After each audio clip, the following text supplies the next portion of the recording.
Students, I hope कि आप मुझे भूल नहीं गए होंगे।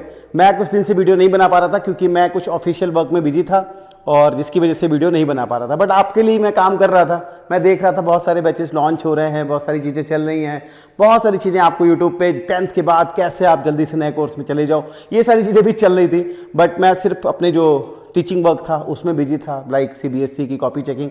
तो अभी क्या क्या चीज़ें हैं, आपका रिजल्ट क्लास 10th का कब आ सकता है, सेकेंड बोर्ड एग्जाम के बारे में क्या अपडेट है, वो सारी चीज़ें हम लोग डिस्कस करेंगे। क्लास 12th की जो ऑन स्क्रीन चेकिंग थी उसका क्या अपडेट है वो भी हम लोग डिस्कस करने वाले हैं। सबसे पहले तो बच्चों ये समझ लो कि आपका जो फर्स्ट टर्म बोलना चाहिए या फर्स्ट एग्जाम बोलना चाहिए क्लास 10th का, वो आपका फिनिश हो गया है। बहुत कम बच्चे ऐसे होंगे जो चाह रहे होंगे कि मैं दूसरी बार एग्जाम दूं। हो सकता है कि आप 1 या 2 सब्जेक्ट में देना चाहो, तो उसके बारे में सीबीएसई ने बोला था कि 7 डेज का ऑलमोस्ट टाइम देंगे। तो हो सकता है कि 15 मार्च के अराउंड आपके पास एक आपको अपडेट मिले सीबीएसई की तरफ से ऑफिशियल, जिसमें आपको पूरा डिटेल बताई जाए कि आपको क्या क्या करना है। उस टाइम पर एक बात क्लियर है कि आपको कोई भी फीस नहीं पे करनी होगी, बस आपको सिलेक्ट करना पड़ेगा कि कौन सा सब्जेक्ट आप एग्जाम देना चाहते हो। ठीक है।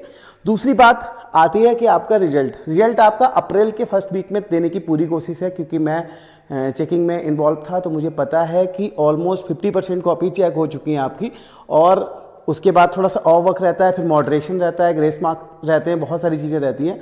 तो सीबीएसई की प्लानिंग है अप्रैल के फर्स्ट वीक में।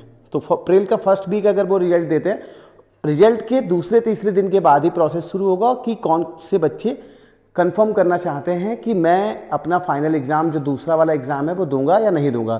जो पहली बार अभी जब सीबीएसई अपडेट मांगेगी आपसे तो उसमें कंपलसरी नहीं होगा। आप अगर फिल करते हो और आप बाद में डिनाई कर जाते हो नहीं मुझे नहीं देना है, तो फिर आप नहीं भी दे सकते हो। बस वहाँ पर क्या रहने वाला है, मेन बात वहाँ पर ये इसलिए कर रही है सीबीएसई कि उसको एक आइडिया लग सके कि कितने बच्चों का एग्जाम उनको दोबारा कराना है।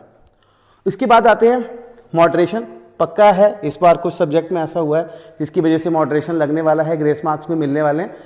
लेकिन सीबीएसई की जो ऑन स्क्रीन चेकिंग वाला सिस्टम है ना, वो अभी तक स्टार्ट नहीं हो सका है। तो हो सकता है कि वो इस साल अब सीबीएसई क्या करेगी उसके ऊपर डिसीजन जल्दी से जल्दी आना है, क्योंकि बहुत सारी प्रॉब्लम्स आ रही हैं उसमें, तो वो थोड़ा सा दिक्कत हो सकती है। क्लास 12th का रिजल्ट तो अब क्योंकि लेट ही आता है, मई में आता है, तो उतना अभी इशू है नहीं। लेकिन 10th के लिए काफ़ी तेज़ी से वर्क चल रहा है, काफ़ी कुछ चीज़ें हो रही हैं। बाकी आप लोग की कैसी क्या तैयारी, क्या एंजॉय कर रहे हो, नेटफ्लिक्स चल रहा है, रील्स देख रहे हो, स्नैपचैट चला रहे हो, क्या कर रहे हो, मुझे भी कमेंट करके बताना।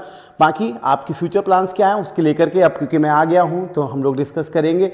जो भी मेरी तरफ से हेल्प होगी मैं आपकी करता रहूँगा। थैंक यू बच्चों।